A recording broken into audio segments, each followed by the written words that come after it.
अस्सलामुअलैकुम नाजरीन, नुक्ता में खुशामदीद। नाजरीन, जैसा कि आप जानते हैं कि तुर्की अपने ड्रामों को दिन ब दिन प्रमोट कर रहा है। टर्किश इंडस्ट्री एक से बढ़कर एक ड्रामा सीरीज मुतारिफ करवा रही है। इसकी मिसाल हाल ही में मशहूर होने वाली ड्रामा सीरीज दिरिलिस अर्तुगरुल से ले सकते हैं। दिरिलिस अर्तुगरुल बिलाशुबा एक तारीखी शाहकार साबित हुआ है और अब इसके बाद कोरोलुश उस्मान भी अपने जोबन पर है। ये ड्रामा सीरीज हकीकत पर मबनी है और नाजरीन, आज हम आपको जिस ड्रामा सीरीज के बारे में बताने जा रहे हैं वो भी तारीख पर मबनी है और जल्द ही वो भी कोरोलुश उस्मान की तरह नए रिकॉर्ड कायम करेगी। नाजरीन, ये ड्रामा भी सल्तनत उस्मानिया के एक दौर पर बनाया गया है। दिलचस्प बात ये है कि ये ड्रामा भी महमद बोजदाक ने ही लिखा और डायरेक्ट किया है। ये ड्रामा भी दिन ब दिन मकबूल होता जा रहा है। इस सीरीज में काम करने वाले अदाकार बहुत तजुर्बेकार और शानदार हैं। ये ड्रामा सल्तनत उस्मानिया के उस दौर का है जब तुर्की को चारों जानिब से कुफार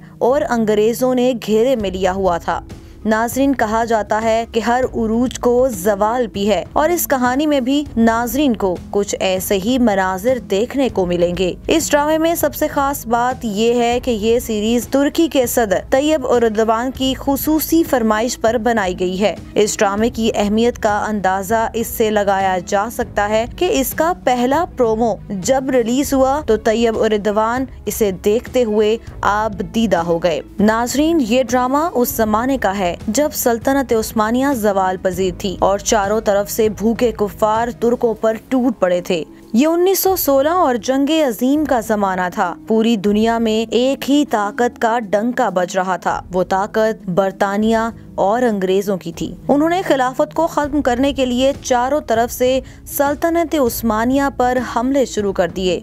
इस सिलसिले में पहला हमला इस्तांबुल पर बजरिया चनाक किला गैलीपोली किया गया। उस वक्त तुर्कों की सबसे बड़ी तरजीह थी कि किस तरह हिजाज़ मुक़द्दस के मुबारक मकामात और इराक में अहले बैतो सहाबा के मज़ारात और मुसलमानों के कदीम शहर बगदाद, जहां पर इमाम अबू हनीफा और शेख अब्दुल कादिर जिलानी का मज़ार है, की हिफाजत करना ताकि इसकी तरफ बढ़ने वाली बरतानवी यलगार को भी रोका जा सके। कोतुल अमारे बोजदाक के हाथ से लिखा एक शाहकार है। महमद कोतुल अमारे हकीकी कहानी पर बनाया गया है। कोतुल अमारे मशरकी इराक में दरियाए दजला के किनारे वाक़े एक कस्बा है। ये शहर सल्तनत उस्मानिया का हिस्सा था और बगदाद की हिफाजत के लिए एक मजबूत दिफाई छावनी की तरह था।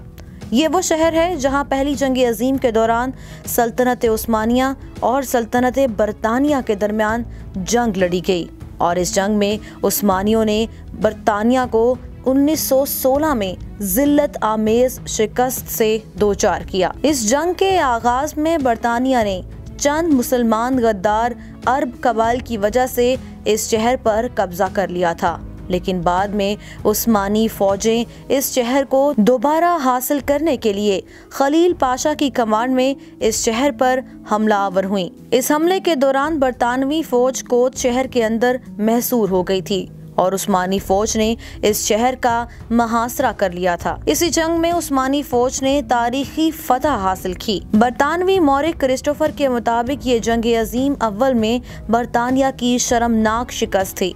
इस जंग में बरतानिया ने अपने सिपाहियों और जर्नैलों की कसीर तादाद को खो दिया।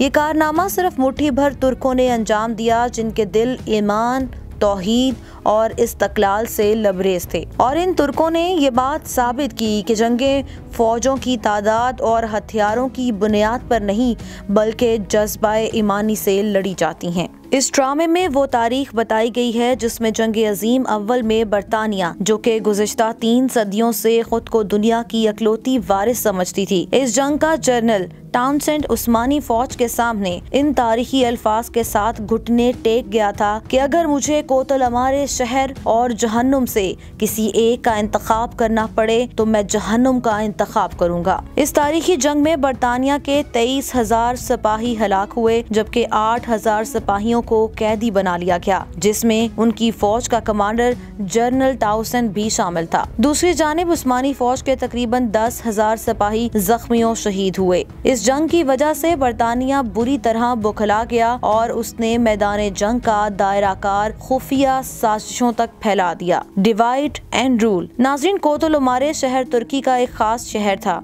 इस शहर को हासिल करने के लिए बरतानिया ने मशरिक़े वुस्ता के कबाइल में शिया, सुन्नी और अरबियो अजमी फसादात का सहारा लिया, जिसमें नुमाया किरदार मिस्टर पर्सी कॉकस ने अदा किया, जिसके बाद अरबों ने सल्तनत उस्मानिया के खिलाफ बगावत कर दी।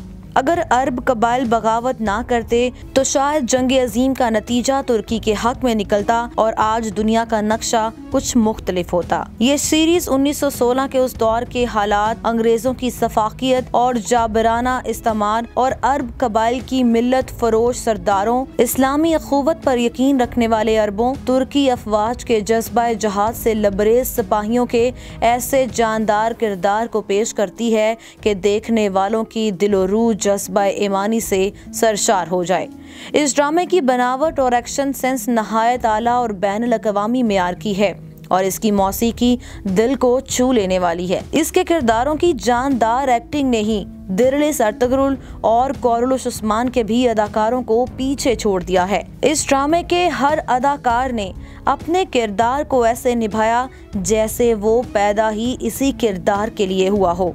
सीरीज में शामिल किरदार एक ऐसी हालत में फंस जाते हैं जहां से जिंदा बचना नामुमकिन होता है, मगर जज्बा ईमानी और जंगी महारतों के बलबूते पर वो ऐसे बच निकलते हैं कि दुश्मन सिर्फ हाथ मलता ही रह जाता है। इस सीरीज का सबसे अहम पॉइंट ईमान और उम्मीद है कि हालात ख्वाह जैसे भी हों, चाहे पूरी दुनिया आपके खिलाफ हो जाए, मगर आपने कभी इस्लाम का, हक का और इंसाफ का परचम झुकने नहीं देना।